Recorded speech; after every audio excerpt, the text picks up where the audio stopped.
Welcome back to The Francisca Show, a Jewish coffeehouse podcast, where we encourage fellow artists and entrepreneurs to collaborate and support each other while sharing their stories. I am Francisca, a singer, composer, music producer, coach, and also your host. I really hope you enjoyed this last episode. That was the panel, whether you watched it live on Zoom, on Facebook, or by listening to this podcast. Thank you so much. And again, to everyone who has been reaching out, thank you so much. This is what makes this work so fulfilling, so exciting. So please keep reaching out, or if you haven't yet, please do reach out. My email is franciscakay@gmail.com. One of the things that many artists and artpreneurs struggle with is becoming influential, becoming famous, or growing their Instagram follower or online platform to growing their audience. So I really was very inspired and excited to interview Aisha Style, also known as Eliana Leidenheim. Just to give you some background, Eliana has 82.5 thousand followers on Instagram. She is monetizing from Instagram. She is someone we call who made it or who has an audience that she can monetize from. And I think there's so much as artpreneurs that we can learn from her. And of course, she's a designer, which brings her into the arts field as well. So I really hope this episode is valuable to you. However, I would like to differentiate from you. There is a difference between a large audience and converting your audience into paying clients. So this is a lot of the work that I do with my clients. And I think you'll appreciate the conversation we have toward the end, where she does talk about how to grow your audience and how to determine who buys their followers and why buying followers can really be damaging to your brand. So I really hope you enjoy this episode, and without any further ado, here's the show. And here we are. Welcome to the Francisca Show with Eliana Leidenheim, aka Aisha Style. Yeah, hey. Influencer and designer. Finally, I'd like to give just some backstory on the scheduling here. Oh my gosh. I think this is our fourth or fifth attempt. I don't know. Yeah, too many. Too many. That's totally correct. And it's such an honor to finally have you. Thank you. I've been following you, and we're connected semi to the same Valley Kenwood Lower Merion area. Yeah. How long have you guys been living there? 5 years now. Oh wow. We love it here. Yeah, it's really nice there. Did you live here? My husband grew up there. We lived there for a year when we first got married, which was nice. And now his parents live there, so we go back to visit. That's amazing. Yeah. Okay, we'll start with our first question. And the topic of today is monetizing and juggling Instagram as a mom, wife, Instagrammer, influencer. And we're going to want to find out all your secrets and tips. And I'll share some of the inside information I got about you on how you use your awesomeness and your platform to do good and to be a great leader in your space and really show up in a very positive way, despite expectations people have of people who are super famous and influential. Okay, so from some inside information based on my sister being in the fashion area, you are the single top biggest drive of sales through your Instagram platform. And just anyone listening, this means that Did she tell you that? Ahuva told me that. Oh, okay. She Right. seems to have all the data on everything, but Yeah. If you want to sell clothes or accessories or baby clothes to the frum community, you are the go-to influencer for that. So that's super cool and awesome. And I'd love to just find out, how did you get into this? How did you get started? Give us a little background.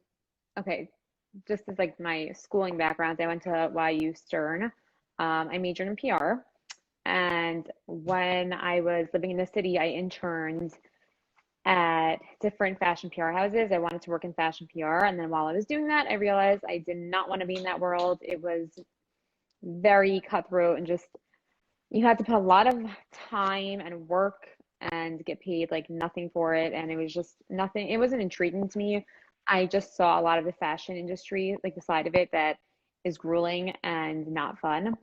And I love fashion, but I was just like, I don't want to work in this. This does not look glamorous and fun. This looks like just not a fun job. So, um, when we got married, we moved to Philly, and my husband was in school, and I was looking for like a fashion PR job, like marketing, but I knew it's not what I wanted to do. And anyways, ended up being that there were like none in Philly.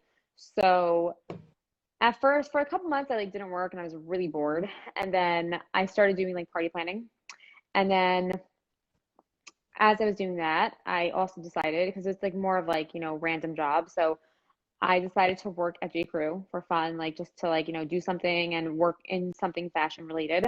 And I was like a personal stylist there, so that was fun to do and just style customers. And then while I was working there, I was like, Instagram, I had Instagram for like basically a year at that point, and I decided I was going to showcase my outfits because I saw people were using Instagram as a way to show off their outfits and their fashion sense. Yeah. We lost you on StreamYard. Oh, so weird. Maybe it's the internet. The internet for some reason is like being funky. Hmm, We were on such a roll here. I'm I sorry. know. But this is It's being okay. saved, right? Is this being It saved? it does save. I mean, yeah, you The can save it. entire thing. Okay, so At I'll the just end, what you're gonna do is just hit save. Um, it's saved to gallery.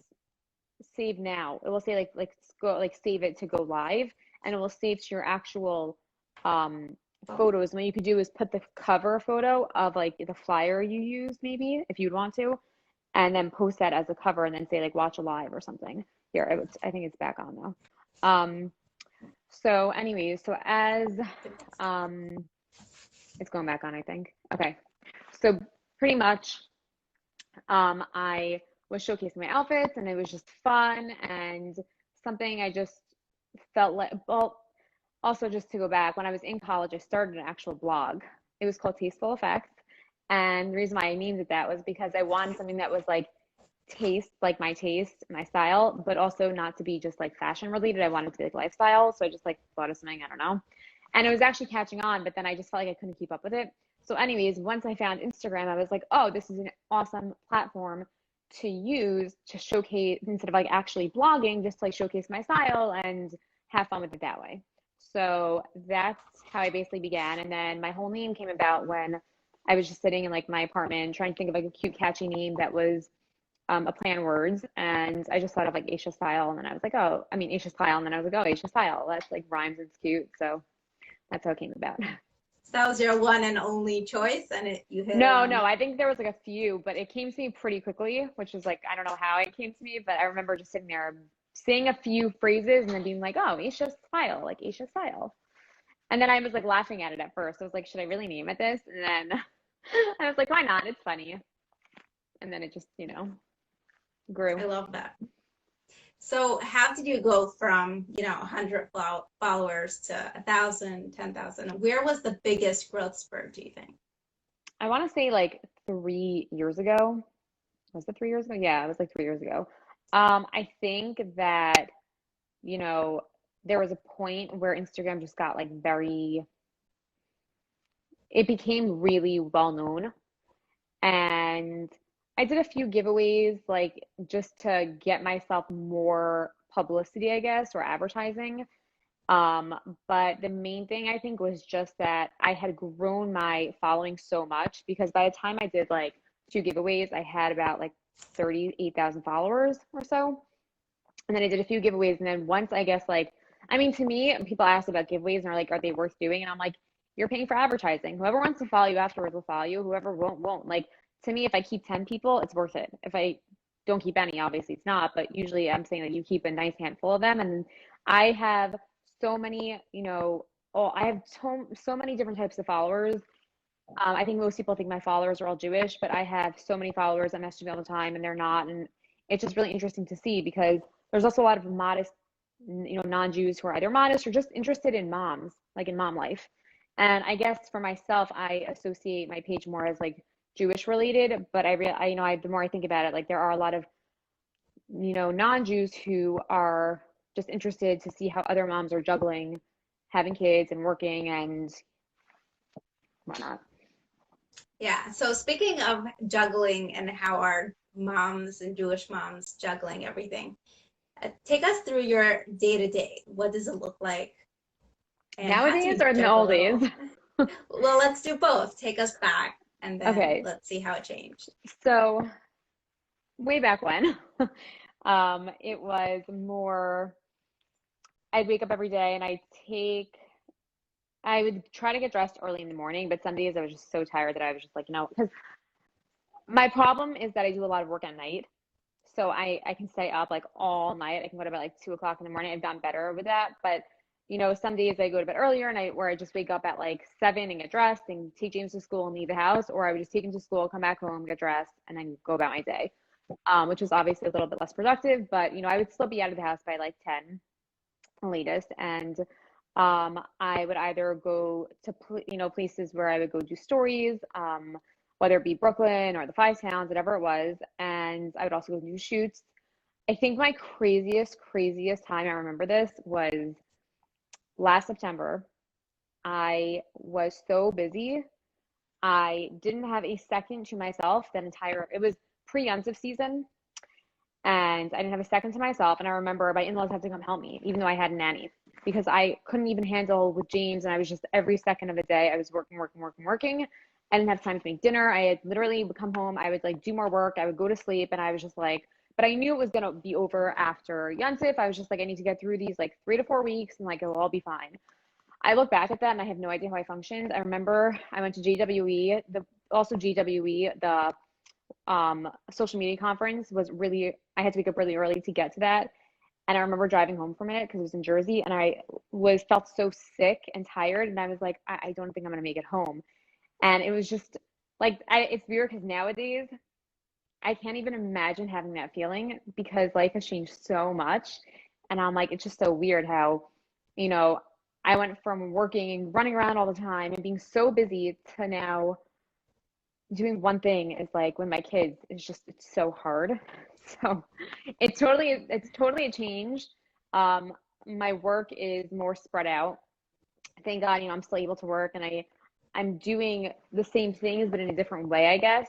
And obviously more people are just doing things more from home. So, whether it be that companies want you to promote them, they know, I mean, now stores are starting to open up a little bit more, but in general, most things have just been at home. So yeah, I mean, my day to day was just like running around a lot and coming home, doing work at night. So, So yeah. stores or companies and brands would call you up and say, "Come to our store, feature us. We're going to pay you, or we're going to give you a ton of free stuff." Probably it changed at one point, right? So, yeah. So, at the beginning, as when people start out as influencers, they're like, oh, free stuff. This is so fun. And I remember actually one of the first things I got for free, the person sent it to me and like, I think I even asked them if they wanted to collaborate, and all they wanted to give me was some ugly hat, or at least not my style, whatever. It was whatever it was. And I was like, wait, did it go? Is it still there? The Facebook one? No, the Facebook's gone already. Oh, okay. So, We're so counting on this to save yeah, it because this should. is going to go on the It podcast. will. Just make sure you hit the right things at the end. Can you also do that, or only I can? I don't think so, but just make sure, just read it so you make sure you're hitting the right thing. But it definitely will save. Don't worry. You can also record on your phone if you want. I can. Yeah, you I can have screen an grab. Android. Oh, so I don't On know how it works, but I'm sure you can. I don't know. I don't know how it works though. Okay, I'm Um, praying to God this saves. we can redo it and schedule for another 5 months. I'm joking. Exactly. So, anyways, so, The yeah, free so at stuff. right. So I remember being like, I don't want like this hat. Like, this is so not my style. Like, what is going on? Like, it felt cool to get the free product, but I knew that it just wasn't for me. So I think, well, so that was the beginning of just getting free stuff, and you're taking things and you're just like, okay, it's free, it's content, whatever. But I always tell people, I mean, at the beginning when I started out, it was totally different. But nowadays, I tell people I know people need to take free things in order to get recognition that brands are working with them, and it's true. But it's really important to just only do things that are to your or that fit your brand that you like, because otherwise, it's just you can see that the person doesn't really like it and it's not genuine. So going back to your question, yeah. So you start out with free stuff, and then I guess at a point when I hit 10,000 followers, I realized I should charge people. I think I was charging like $150 or something, or $100, which I guess sounds like a lot, but like I had 10, I mean, it sounds like a lot to some people back then when like no one knew what Instagram was, but I had 10,000 people follow me and there was like no influencers on Instagram. So now people would be like, oh my gosh, it's crazy. Like that would be like amazing, engagement and whatnot. Um, so over time, the more you grow, the more you charge. And now, of course, if people want to send me free stuff, unless it's like something that, it's for my kids or whatever, the answer is always just like, I can't pay my bills with free clothes or, free items. So, and it's also, you put so much work into what you're doing. Like even a try on session, the things that go on, behind the scenes, even just for a try-on session, sometimes they're really easy and quick. Sometimes they're not. Sometimes a lot of work goes into it, and people don't always realize that. So I also think, and this is what I always Like, say to companies, yeah. what kind of work goes into the Well, try-ons? even for instance, even if like you just need to press a dress, right? Pressing a dress is just tedious work. And like it sounds like it's so stupid, like pressing a dress, like you're doing a try-on session and you're getting paid for it. But it's not like I'm just unboxing, like opening up the box, putting it on, and like, okay, go. It takes time to press each dress or whatever, however items you're trying on. And even like if you're styling it, like if people want you to actually style an outfit, um, that takes more time. Um, it's also like for me, I'm more particular about like where I story from. So if I have to make sure that I have items, like if I'm not at my apartment, whatever it is, that like I have a place to do my work, even though I can work from home, if I'm not actually home, I need to make sure there's like a good place to do my work from. For sure. Okay, so then you transitioned into charging people, and the companies and brands were totally okay with it, and they transitioned with Yeah. you. Yeah, I mean, I think now I noticed newer companies that come on Instagram, they're so confused by how it works. Some off the bat are not, and I'm like shocked by it. I'm like, oh wow, you're like a newer company and you're totally like you understand how this goes. But this is what I was gonna say actually. Companies that don't want to pay somebody their worth, I find it's not even you always want to pay the sorry. Okay, you want to pay the influencer you're working with what they're worth because you want them to put as much love and effort into what they're doing for you. And you get what you pay for. So I feel like people or companies when they're asking influencers for their rates and whatnot, and honestly like my rates are like surprisingly like very good, like people are always like pleasantly surprised, but I feel like other influencers I hear they charge a lot of money, they charge a little bit of money, they should charge more, they should charge less, but companies need to decide on their own who's worth paying what to and what works for them. It's all trial and error, and you may have to pay an influencer the rate they say at the time in order to just see how it goes. They may be willing to budge and go down, but I feel like it's worth it to pay them their amount to see if they're going to put in the effort, that they would like because they feel like they're being valued. 100%. And may I ask, like, when you're promoting something, do you feel the pressure of selling it a lot? Like, are you nervous if you take money and then they didn't make their money back So, or whatever it is? yeah, it's funny because I feel like everyone has that pressure and everyone feels like that no matter how many followers they have. And like you said at the beginning, I have very high sales, thank God. And people, I still worry about it, but then a part of me always tells myself, like, calm down because I kind of got to the point, and this isn't an egotistical way at all. It's just that I've been so true to my brand that if I'm promoting something, my followers know I like it because I just don't post things I don't like. So it's like I'm pretty sure that people are going to purchase things and I post it because, I'm posting good items. I'm posting things that I like, and if I like them, my followers will like them, which is what goes back to staying true to your brand, so that it's almost like you don't even have to push something so hard because people just automatically know, like, okay, this is, this is like Asia Style approved. This is whoever approves. Like, you approve it, you like it, so people will buy it. So would you ever say yes to a brand if you didn't want to prove it because the money's so good? No, no, no. I've turned Okay. down lots of companies and they want to pay me, and I'm like, absolutely not. I'm not taking that. Like, no. And Okay, like so people will be that's like, yeah, that's also an important thing. Don't take things just because they're throwing money at you. Like, I have turned down lots of money just because I'm like, I don't care. I will never sell myself. I also feel like every influencer goes through this where at one point they kind of sell themselves out a little bit because they think it's going to be, it's not even, it's just in different situations, not necessarily posting one item. It can be like doing something with a company and you think it's going to go a certain way, and you know, it doesn't always. And then you just learn that, like, that you, how do I say this? You're not always sure how something's going to turn out. So you're kind of taking a risk more, you know?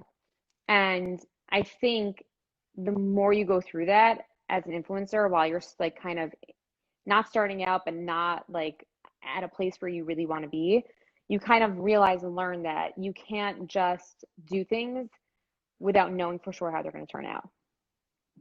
for That's sure. more what I mean.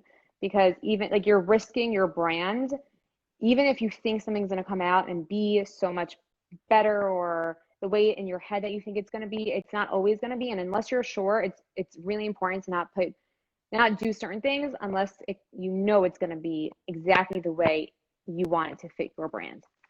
Exactly. And I'll just point out that's exactly a strategy I use with my clients when I tell them to niche down. So, like, be narrow, cater to one specific thing or two specific things, because then you'll be considered the expert in that place. So, when other people come to you and say, I want you to promote this, and you love their product or their style, again, as you said, it's the Asia style approved product, and people trust you. But if you dilute yourself and you're available to everyone, then people won't trust you. So the people who are paying you aren't going to get their money's worth. So that's Right, right. It's perfect. also, people are just, some influencers are just short-sighted. All they want is the money. So they take the money and then they're like, great, I got my like X amount of money and I just made a lot of money and I'm good. And then the company's unhappy and they tell other companies. A lot of companies talk also, and they'll tell other companies, oh, I worked with her, it was awful, don't work with her. And I think the best thing for me is when companies come to me and they say, people ask me who to work with, and I told them 100% you, like, you are, you gave me so many sales, I got so many followers, this and that. Or companies come to me and say, this person told me to work with you, and it just makes me so happy to know that companies are walking away happy working with me, and they're not. Listen, is it every single time? I don't know. I'm sure I'm not told like maybe once in a while there's a bad experience. I hope not, but you know, I would say as long as most people are walking away happy, you're good. There can be one-offs, but you want companies to overall be talking to each other and saying like, no, she's great, or they do a great job, they have a lot of sales. Yes, and that is your reputation on the brand fashion street in that field, that you're very easy to work with. And I'd love to bring that up. You brought up other influencers.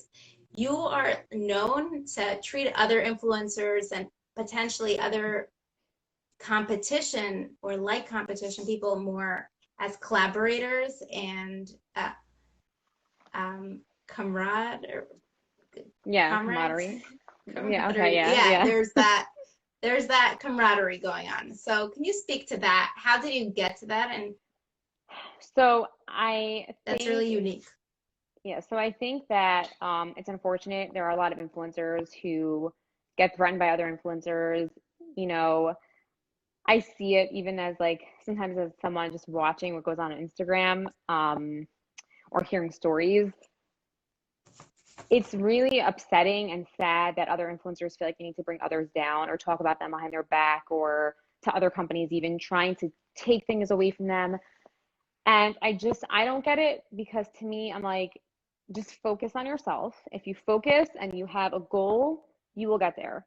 And once you start looking at the other people around you in any field you're in, it never helps you. It only harms you and takes away the energy that you're putting into your actual job. So it's also that, like, you want to be on a team. You want to show that you all are friends and like each other, which is the truth. But then, there are the some that are just like bad mouthing this one and talking about this one to the other company. And you're like, what? Like, what's the point of that? And I think they're living in fear that that influencer is taking away a job that they could have, or money they could be making, or they have more fame than the other influencer.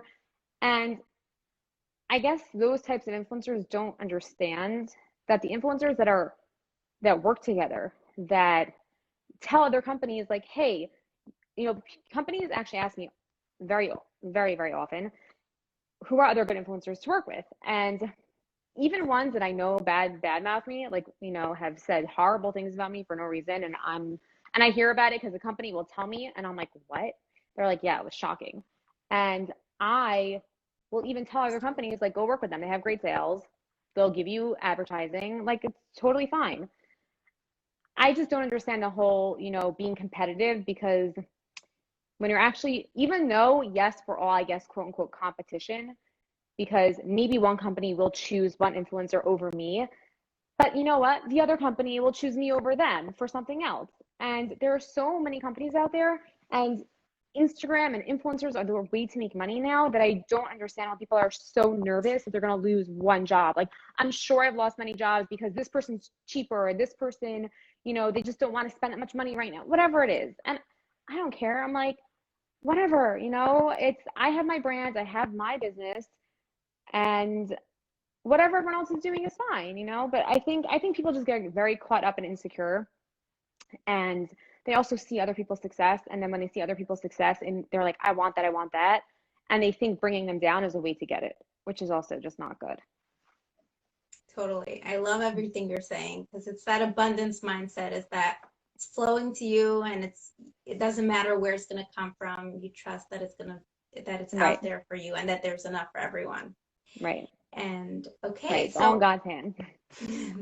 Absolutely. So I'd love to ask you about your kids, because I know you involve them in your Instagram brand, and that must have been, I don't know, was that a natural thing that just happened? Was that a conscious decision you made? I know it could be yeah. touching. Yeah. Okay. So I think that that at first it was definitely something that was um something I was unsure about doing, because people would say things to me like, don't show your kids, don't show your kids.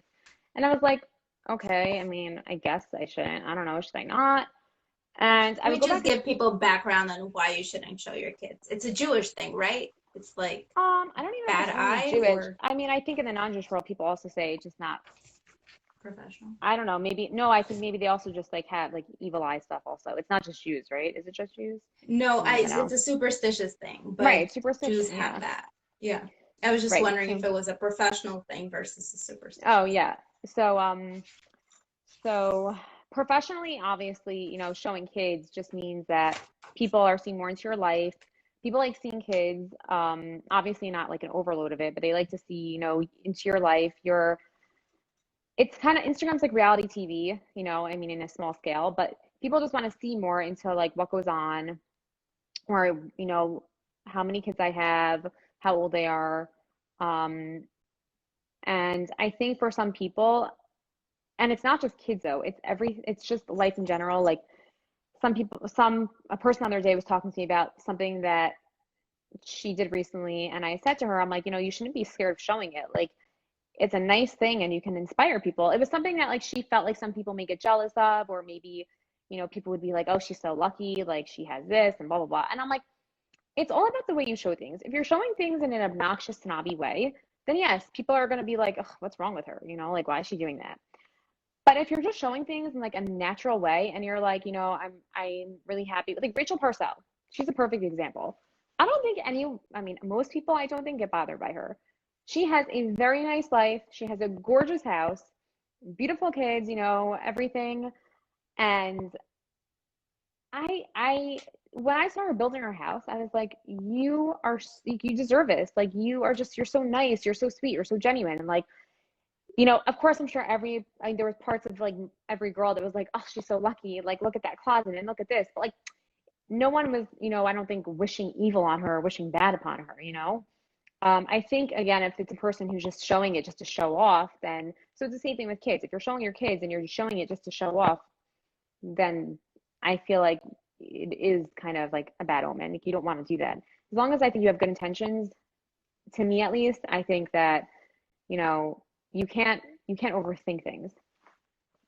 Absolutely. And I love what you said. And in general, what I love about you is that you are, there's a lot of the stuff in money, and when people see other people and their relationship to money or to luxury or to nice things or nice homes, there's a lot of judgment that could happen. And it's Hmm. usually it's a projection or reflection of where they're holding with their relationship with money and their programming of money growing up and what their parents taught them about Yeah. money. So Yeah. so first of all, it's beautiful how and I've been searching for this. That's why I'm so happy to be talking to you, because self-made from women, wealthy women who are happy and sharing that beauty with other people instead of being embarrassed by it, or we can't show anyone because they might, think we're horrible or we're stingy or whatever it is showing that beautiful, positive side to the right intentions, the way you said it. So thanks for pointing that out. Hmm. Wasn't even Yeah. planning to talk about that. Okay, so I wanted to ask you about how you juggle your content and how much time do you focus on producing it and creating it, and what do you choose to use, what do you not use, and then how much time do you spend on that a day? Okay, so it's really funny actually. I think I'm the least what's the word? Calculated. No, not even calculated. Really spend very little time on creating content, like meaning in terms of actually planning it out. I don't overthink things, like I said. Like I don't like to overthink. Sometimes, once in a while, it's bad, but it's shocking how many times I will put something together, like even family shoots, and I planned nothing, didn't get anyone matching stuff, and I'm like, oh my God, like why did I do this to myself? Like I'm gonna have nothing to wear, like or nothing's gonna look the way I wanted it to look. Once in a while, it will bite me and it won't work out well. But overall, I would say it actually ends up working out totally fine. I think because I'm just not overthinking it. So, you know, with shoots and planning my outfits, I just look at my closet, I grab something, I'll look at a dress, I'll be like, okay, I'll wear these shoes. Okay, I'll wear these earrings. Once in a while, I'll spend a little bit more time if I'm just having one of those days where I'm like, I don't know what to wear. I don't know what to do. But usually I'm very quick and I just throw it in my like bag or suitcase and I just put everything together and I may just ask the photographer like, oh, what looks better, this or that. But even my content on my page, I don't even do that. I don't have a pre-planned grid. Like a lot of people have pre-planned grids. I don't even do that. Like I can't deal with that anxiety of knowing I have enough photos or it makes me anxious. So I'm just like, you know what? I have a place where I put my pictures first, to see what it looks like before I actually place it on my grid. But I don't plan like 7 photos in a row or like 5 photos in a row. I even storying. I wish I was a person that can just story and save it and post it at a later time and like be more, be better about how I story and make it prettier. And I'm trying to be more like that because I like the look of it, but I'm very like in the moment. So it's a little hard for me to do that. So that was going to be my next question. Is anyone helping you man your social media, So no and one do you helps me with have my a social system? media. Well, actually, so yeah, no one helps me with my social, even my DMs. Like I can't have anyone answer my DMs. I'm very OCD about it. I definitely am back like my DM requests where people were, where you don't have an open chat yet. I don't even know at what point Instagram just starts deleting, because I constantly go through them and I'm constantly answering, but it gets to the point where like because in my regular DMs, I'll just, if I see black, I like will open it up. I'll go through it like, every hour I'll probably open it up and I'll just like DM back, especially during the day, and then late at night. But then, going through everything, it's a lot, but I can't have someone else answer my questions like for me. If it was basic, yes, someone can answer them, but it's to me, it's like my own customer service, with my followers. I need to know that I'm the one interacting with them, which takes a lot of time. I think that's also like something people do recognize it and they know. And it's not, I don't want to say it in like in a way where it's like, oh, it's so annoying, because I don't find it annoying. I find it nice that I'm able to interact with my followers. It is time consuming, obviously. In terms of other stuff, managing other, whether it be campaigns or business, I feel like since Corona happened, I've been very disorganized. It's been really hard because my sister-in-law was actually working for me for a little bit, and she was doing some stuff for me and working things out that I wanted to start doing with like my website and whatnot. And we were able to get certain things done, but like there was more we want to do, and we needed to just kind of get back into it. And I was going to hire another girl to come work for me, but now that like also a lot of the college girls are, because I wanted someone like part-time, like 3 days a week, and because no one's in college right now and people, no one can be near each other, that didn't happen. And I'm just trying to figure out a way to just like juggle things and expand in ways I want to expand. I'm working on different projects. I have things I want to do. I'm gonna I ask wanted, you about them. so one of them I won't talk, actually, well, I won't talk about them because I don't want people to know yet. And I don't want to even talk about it, not even because I don't want people to know when someone's going to steal my idea. Like, go ahead, steal my idea. See, I wouldn't even care if someone did, because I know I have my followers and they'll come to me because, they like my stuff. Um, but it's more that I don't want to say it out loud because I feel like if I don't actually do it, I'll feel like a failure. So I'm trying to just like do it, and just it's gonna take a little bit more time than I wanted to, but it's okay, and it will happen when it happens. Um, but anyways, wait, what were we just talking? Would you ask me again? Now I'm like, Well, we're talking about your help if you have a right, we're team. right. So I'm hoping that, I mean, supposedly things may not go back to normal in the fall, but I'm trying to basically figure out ways to maybe just delegate stuff. Even my swipe ups, I used to have an intern that did my swipe ups, and my sister-in-law refused to do my swipe ups because she It hated doing takes it. so much time. She's like, that's the one thing I'm not doing. I'll do everything else. I'm not doing that. And I was like, fine, I'll do the swipe ups. It's also, it takes time, and it's also just, it's nitty gritty stuff that it's not fun, She also is more tech savvy, so she wanted to do like more website stuff, but um, I get intern requests all the time. Like people want to work for me or, learn. And I would love to have more people working with me, but it's hard. It's also really hard for me to delegate to people. And that's the one thing about running a business where, you want to expand, but then you have to start delegating. And that is where I need to just learn to just let it go. So we'll Well, see. We'll see what happens. it's a very hard step, especially when your brand is literally you. So that's how it Right. separates Exactly. very often from like if you were Sorry, I'm just offering a charging my phone. service, no problem. If you were if you were offering a service or a product, you could have people Right. talking logistics. But if you are your brand, you are the product and service, Right. then I Exactly. understand how that could get tricky.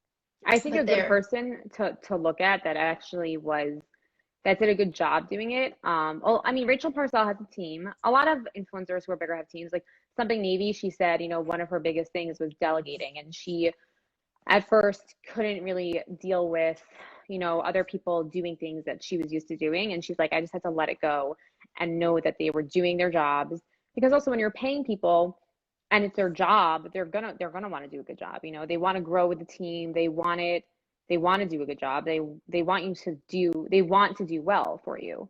So it's also finding the right person, to like the right people or person to work for you. You have to make sure you trust them. So yeah. that's big. Yeah. Well, if you could have them sign some NDAs or other stuff Well, like. no, for sure you have to, but No, but still, even like, I don't know, I get very like creeped out with like password stuff, whether it be Instagram or even just like my shop style, like people can go in and have access to my sales, and you have to just know you trust the person to not show, their friends like, oh my God, do you see how much clothing she sold this month? Like, wow, you know, Do you prefer whatever. affiliate relationships, like affiliate, or where you're paid overhead, a sponsorship, and then you promote it? It's And just definitely better explain to to, people, okay, affiliate the means difference. that, yeah, So affiliate is when you link items to a website and they can track your sales. So if a company says to me, we only work through commission, I don't usually like to do that, and I'll tell you why. Because when you're working with an influencer, especially someone who I know my following is strong, and I know that if I'm even just tagging you, you're going to gain followers, you're going to gain advertising. Um, just giving me an affiliate. I mean, it depends on the commission, but usually they want to give you like an amount that's not so significant, or it doesn't match your worth. Obviously it depends on the person or the influencer, but for me, I just find that, even if I can sell a lot, it's not, sometimes I can make a ton of money because the item they're selling isn't so expensive. So I'm likely to sell, I also shouldn't say a ton of money. Like that sounded like so, I don't even no, know. but you Like, could what is have a that? lot of sales. Right. Like I'm saying, like I had a lot of sales and I ended up making way more money than I thought I was going to make. Um, and it was way more than what I was going to charge them up front. And this happens sometimes, but it's because the item is cheap enough where I know I'm going to make a lot of sales. But The when it's for volume. something that I'm not sure and a company wants to just work with me and they're like, oh, we only work with affiliates, it's not always worth it for me. But sometimes it is. I think it really depends situation, like on the situation with how much item costs, and how much you think, how many sales you think your followers, how many people will purchase, I guess. Um, if it's something that you're not sure, but you're giving them advertising, you're going to give them followers, I think just, it's better to charge a fee. And if they say like we got so many sales from you, it was awesome, thanks so much, then maybe next time say, okay, like we could do commission next time then. Got it. Well, I love that. And we did touch upon this a little bit, but so I know you're not going out to stores and locations, but how has COVID affected your business right now? Because people may have lost their jobs, but has shopping stayed the same? So I think, well, I would say June. Is it June now? July. July is kind of actually a very slow month usually. So for a second, I was like, is July slowing down because of COVID? And then I realized I'm like, no, it's always slow because it's preemptive. So people are getting ready for the holidays. And then it's also like, I mean, listen, people are always promoting. Like have my consistent promotions. Shopping wise, also even in stores, like the amount of clothing that comes into stores starts to die down a little bit. People are not ready to shop full yet. So in terms of like my swipe ups, actually, um, my my swipe ups were, I mean, people would ask me, my parents would be like, are people still shopping? And I'm like, yeah, they are. And they're like, really? And I was just like, yeah, like people, I mean, like, I think everyone's at fault for shopping during COVID. I think at first, we were all shopping for, as much as I was like, oh, I'm not buying anything. Like, what am I buying? I'm living at home, like we're at home. But people were looking for sweatsuits and they were looking for like even candles, things to make being at home a little bit less depressing. So stuff like that. Also, then it was like pace off, and then summer was starting, and then things started to open up. Um, and I think just I think that right now, again, I also have a lot of followers, so because I have so many, the followers that are still able to shop are shopping. The ones that can't, they may not be shopping, but overall, it doesn't seem like there has been any. Even when I look at like stores and like what's going on, and companies tell me like, oh, our store's just open, it's booming. I'm like, oh, okay. I guess people are just still, going the same way. I don't know. Yeah. Amazing. So I think we can't have a full conversation without touching upon this topic, and the topic being judgment of others and your followers or people who don't follow you. How do you deal with that? And yeah, how does that affect your life, your family life? Mm, I don't really. think about it so much, honestly. I kind of just, I am who I am, take it or leave it, you know. I don't think anyone should ever judge anybody for anything. I mean, listen, I think everyone judges some people based off of like things they see that are maybe some people are shocked by certain things people post on Instagram. I don't think I'm posting anything that's so shocking. Like if you're going to judge me for what I wear, I don't care. Like there are people who, you know, there's all different types of people. There are people who are really, really nice and super modest and they're amazing people. And there are people who are really, really modest and not good people. And, you know, my point is like, it doesn't, you can't judge a book by its cover. I know girls who wear pants and they're like, quote unquote, like Rebbitzins and they're super religious about things that people I know who don't dress nicely are not at all, you know, strict about. So I think, you know, just everyone does everything in their own way.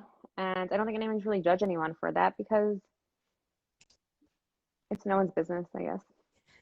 Love that. Just eliminate it from your life, and then you don't have to deal with it. I mean, listen, everyone cares what people think to an extent. Like you don't, but I wouldn't post things that I'm gonna be like, oh, am I embarrassing myself? Like, I just don't even post that type of stuff on Instagram because I don't want people to like start judging me or making comments about me, you know? Like, so I do care that people don't talk about me or be like, oh my God, did you see she blah blah blah blah blah. But you know what I mean? No, 100%. And I also think it's important, as long as the people who are important to you and are your support system, your family members, that as long as they accept you, it doesn't matter that Joe Right, Schmo or, doesn't like or approve what you're doing. right, right. Exactly.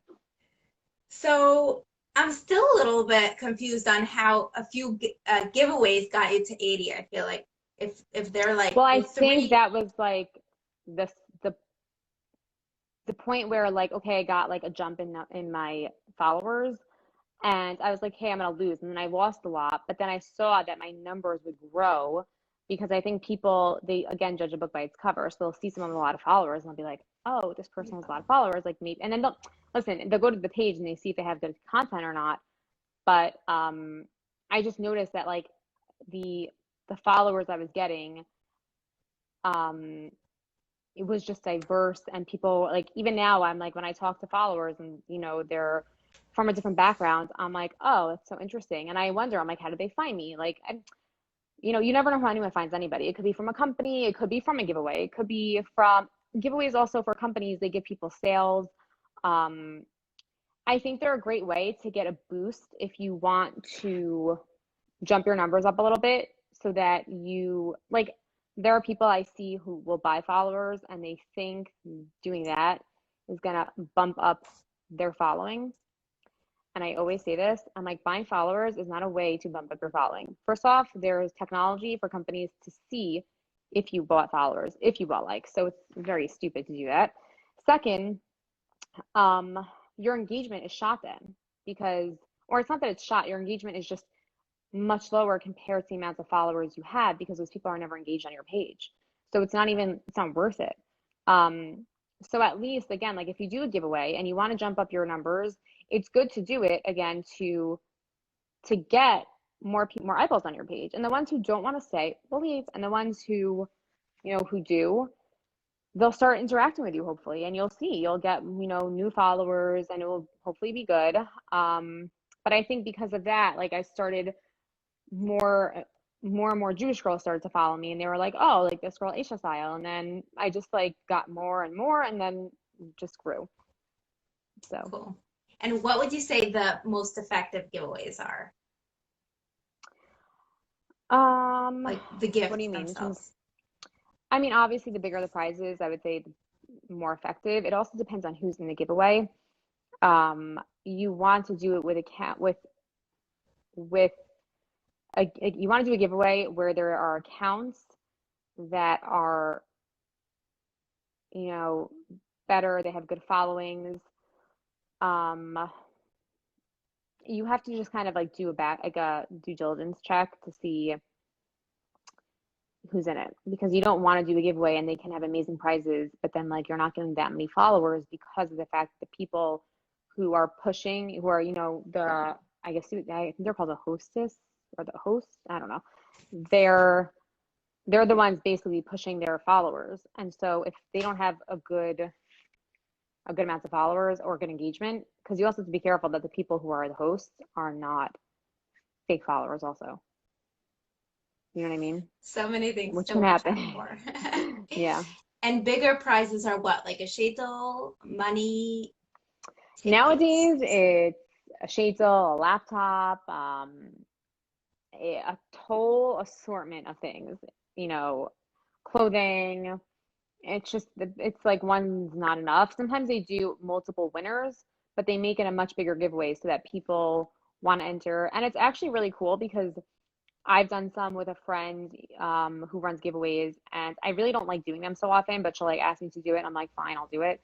And it's interesting because you see the winners are like real people, and like I want to enter the giveaway, but I feel like I can't even for my own personal account because it's not fair. But I don't know why it's not fair because like It's I'm not, you know random. what I mean? Right. I'm like, why can't I enter? But like they're awesome prizes, so um it's definitely like worth it, worth entering.